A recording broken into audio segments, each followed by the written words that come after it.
Hello student, good evening. Psychology study point में आप सभी का स्वागत है। अभी रीट के एग्ज़ाम में 27/2/2025 को लेवल 2 का मनोविज्ञान का पेपर हुआ। उसका सॉल्यूशन मैं आपके सामने लेकर आई हूँ। मैं ज़्यादा समय व्यर्थ नहीं करते हुए केवल आंसर ही आपको इसमें बताऊँगी। पहला प्रश्न है, निम्न में से प्रेक्षेपीय परीक्षण नहीं है। आंसर होगा 16P परीक्षण। नंबर 2 प्रश्न है, गिलफोर्ड का त्रिआयामी संरचना तत्व के सही क्रम है। संक्रिया, विषय वस्तु, उत्पाद। Option D. तीसरा प्रश्न है, निम्न में से स्थानिक बुद्धि वाले बालकों को किस क्षेत्र में माता पिता को आगे बढ़ने के लिए प्रेरित किया जाता है।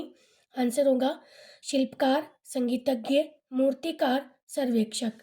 प्रश्न नंबर 4, वे शील गुण जो व्यक्ति की दिन प्रतिदिन की क्रियाओं में तो व्यक्त नहीं होते परंतु व्यक्ति में अंतर्निहित होते हैं।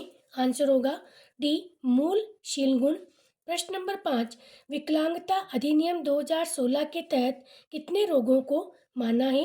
आंसर होगा डी, 21 रोगों को विकलांगता अधिनियम 2016 के तहत माना गया है। प्रश्न नंबर 6, भाषा विकास में बालक के लिए नकारात्मक बिंदु हैं। आंसर होगा माता पिता, एकल परिवार। प्रश्न नंबर 7, स्कैफोल्डिंग के बारे में सही है। आंसर शिक्षण में अस्थायी सहायता।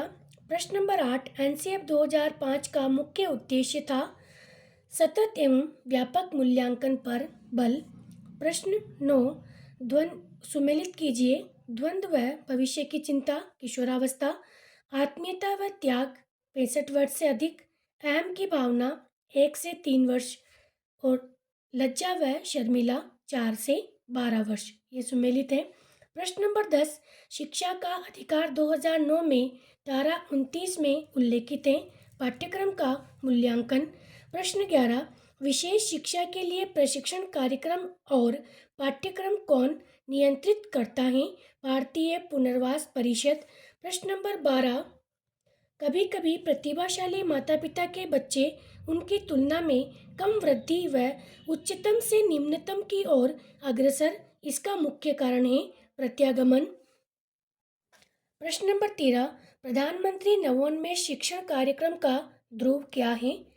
आंसर चयनित प्रतिभाशाली बालकों को स्वतंत्र अनुसंधान हेतु प्रेरित। प्रश्न नंबर 14, वृद्धि और विकास किस पर निर्भर करता है। आंसर अधिगम व परिपक्वता। प्रश्न नंबर 15, यूरेका का अर्थ है समस्या समाधान से। प्रश्न नंबर 16, बच्चा सभी को पापा बोलता है, यह अनुकूलन कहलाता है। प्रश्न नंबर 17, मात्रात्मक मूल्यांकन की विधि है वस्तुनिष्ठ विधि। प्रश्न नंबर 18, व्यक्ति की मूल प्रवृत्तियों या सांवेगिक भावनाओं को व्यक्त होने देना चाहिए, जैसे एक दूसरे से खुलकर मिलना, यह कहलाता है विवेचना। प्रश्न नंबर 19, सृजनात्मकता की विशेषता नहीं है, यह अहम भारी केंद्रित होती है। प्रश्न नंबर 20 सुमेलित कीजिए। ये सारे सुमेलित है, आपके ऑप्शन देख लेना क्या था क्या नहीं था उसमें, ये मैंने सुमेलित करके लिखे हैं। नकारात्मक, अपने संबंधित विचार मजबूत व संगठन में अतार्किक विचार। आक्रामकता, अपने आवेश से संबंधित किसी पर थोपना। क्षतिपूर्ति, किसी कमी की पूर्ति किसी माध्यम से पूरा करना। प्रश्न नंबर 21, बुद्धि एक सार्वजनिक क्षमता है जिनके सहारे व्यक्ति उद्देश्यपूर्ण क्रिया करता है, यह परिभाषा वेस्लर के द्वारा दी गई थी। प्रश्न नंबर 22, निदानात्मक परीक्षणों का निर्माण छात्रों की अधिगम कठिनाइयों का पता लगाने का निदान किया जाता है, यह परिभाषा क्रो एंड क्रो ने दी। प्रश्न नंबर 23, संकल्पना मानचित्र में शिक्षक किस प्रकार मदद करता है। सह संबंध के रूप में मदद करता है। दोनों डेफिनेशन है ये।